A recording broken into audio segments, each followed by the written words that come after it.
What is up, my friends? So, Sierra Burgess is a big loser. Yeah, it just definitely is the way I want to start off this. Sierra Burgess is a big loser. Now, let me start off by saying that Netflix, I think, recently, up until this year, has been doing pretty good in films. And although they have some minor hiccups, like The Kissing Booth, they put out films like To All the Boys I've Ever Loved. And I think that they are really. I saw an interview where they were talking to the cast of the Sierra Burgess movie, where they're talking about how Netflix is bringing back that teen romantic comedy movie that we knew so well from the 90s and early 2000s, and they're making them mainstream again and giving a new generation classics. Now, classics is a strong word, I know, because Kissing Booth, I don't really recall being a classic myself. I mean, the plot of that film is honestly very forgettable, and the scenes in that movie, there's nothing that really captivates me or anything. To All the Boys I've Ever Loved, however, does more fit that mold of a classic movie, I believe. But Sierra Burgess as a loser is not as bad as The Kissing Booth, but it's nowhere near as good as To All the Boys I've Ever Loved, so it's sort of in the middle in some limbo of sorts. Let's just talk about this weird ass movie first. Anyways, so Sierra Burgess as a loser basically deals with Sierra Burgess, who is pretty much this girl who is very confident as soon as you meet her. She doesn't care that people bully her and everything at school because she just knows who she is and she knows her self-worth. She does have her best friend always by her side, and she's in her senior year trying to figure out who she really is for. She's applying for college, so she needs to figure these things out to put on her applications. Now, she does have this big bully at her school who goes by Veronica, and Veronica is just ruthless with her, calling her Frodo and all these other names. And Veronica takes it upon herself to take some of Sierra's numbers off her tutoring list that Sierra puts up on the bulletin board, and she starts giving them out to people, one of them being Jamie, who is the love interest in this movie. Jamie, thinking this is Veronica, he calls her. Well, backtrack a little bit. He texts her, and then he sends a picture of himself. Unbeknownst to him, he sent this to Sierra. Sierra basically is like, I like this boy. And she just starts talking to him. And then slowly starts realizing that he probably thinks she's somebody else. And then ultimately realizes he thinks that she's Veronica, her worst nightmare. So what would a normal person do in this situation? Well, first things first, confront Veronica, and before you do anything else after that, you tell Jamie the truth, right? No, she instead is like, how can I manipulate this in my favor? And she's like, well, Veronica just got dumped by her boyfriend who thinks she's dumb, so if I give her some tutoring lessons and tell her this is how you can win that boy back, who by the way is in college, so it's kind of weird, but regardless, let's just keep on going. Then I'm going to tutor you so you can get back with him, and then you're gonna still like talk to this guy through FaceTime and go on a date with him, and that way we can keep this lie going because I love texting with him and talking with him on the phone. Veronica, of course, is a little hesitant at first, but ultimately they decide to go through with this, and then Sierra and Veronica start to bond a little more through the studying, and Sierra finds out that Veronica isn't as rotten as she seems to be just by nature, but because of her nurture that her mother has given her, and just with her siblings and her father walking out on her family for a 22-year-old. And you start to realize why Veronica is the way she is. And what I really dug about this movie is that you start to see Veronica grow as a person as the movie progresses. Now, one of the creepiest scenes in this movie is one when Veronica and Jamie are on a date and Sierra's just like stalking them, and then she ends up under a car, and then Jamie wants to kiss Veronica, and of course Veronica's not going to kiss him because she doesn't really like him. She's just there to pretend.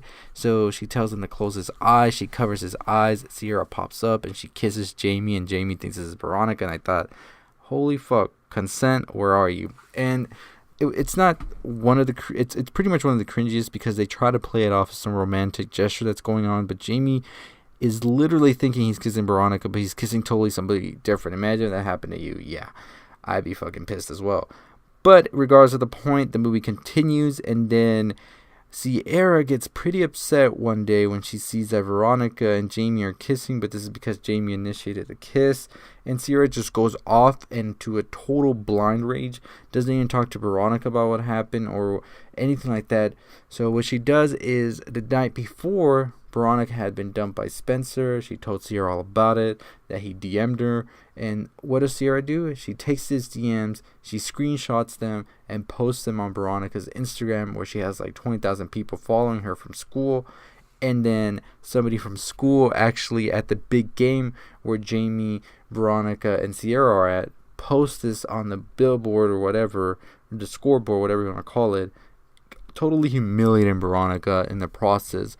Sierra's friend's like, I don't even know you anymore. Why would you do something like that? Veronica, of course, is upset, so she goes and tells Jamie everything. He gets pissed off. He doesn't want to talk to any of them, and they all separate ways themselves. And then what do we have next? You would think that maybe Sierra would come out and apologize to everybody and have a talk with them. No, she just writes a song talking about how she feels.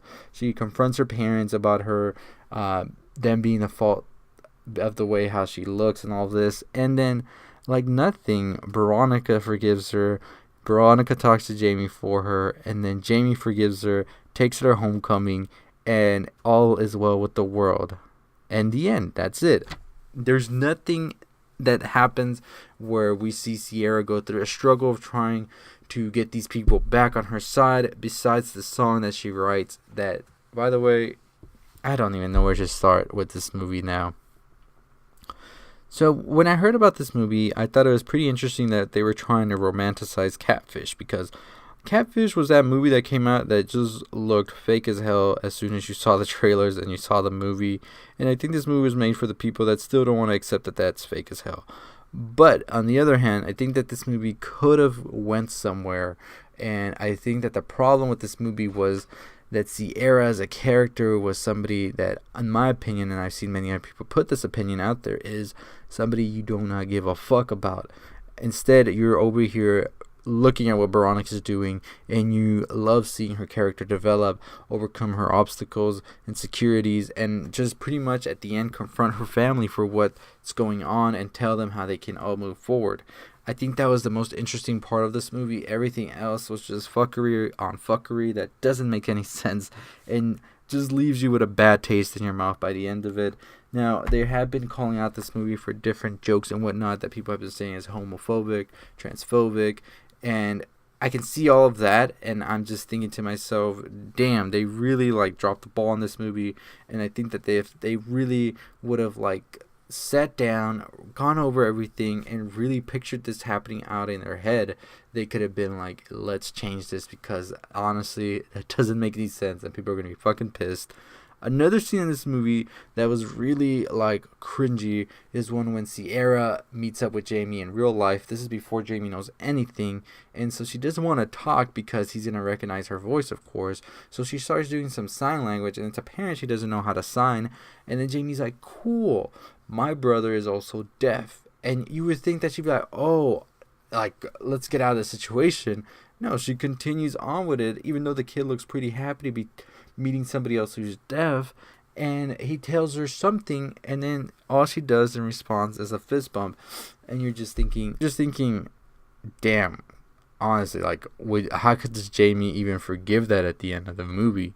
I could understand him being like, okay, you did what you did, I forgive you, but I never want to talk to you. That's fair, because she lied to him for months on end. But at the end, he's just like, whatever, you're my type. Yeah, but she's still a pathological liar that manipulated people in order to get what she wanted. I don't know. I could ramble on about this movie all day. I thought that it could have been better, as I said. The ending, of course, is that you should accept people for who they are and not really pay attention that much to appearance and whatnot. And I'm totally behind that message. I think that if you really get to know somebody and they're your you just click and whatnot, then that's super, super awesome. And not many people get that opportunity because they either are shallow or whatever you want to call it.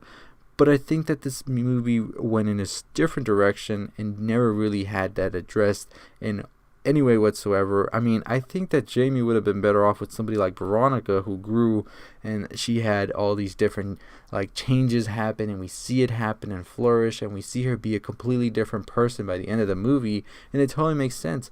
Because I think by the end of the movie, Sierra is not a different person. I just feel that she feels guilty about things she's done and she regrets them, but I don't see her having any like character development at all happen, and I thought that was pretty sad to see. But anyways, that's just my thoughts on the movie. What do you think about Sierra Burgess is a big loser? Let me know in the comments below. Do you enjoy this movie? Do you side with Sierra? Do you side with Veronica or nobody? Or do you just don't give a shit? Let me know in the comments below. I really like to know. But anyways, as always, that's going to do it for me. Make sure you check out my video on A Simple Favor. It should be out by the time you're watching this video. I'll have the Predator ending explained tomorrow. And make sure you check out my American Horror Story predictions and ending explained for episode 1 as well. That should be up there on the channel. Make sure you subscribe. We're on the road to 6,000 subscribers. Together we can do it. Make sure you comment, like, all the good stuff. I'll see you next time. Stay positive, my friends.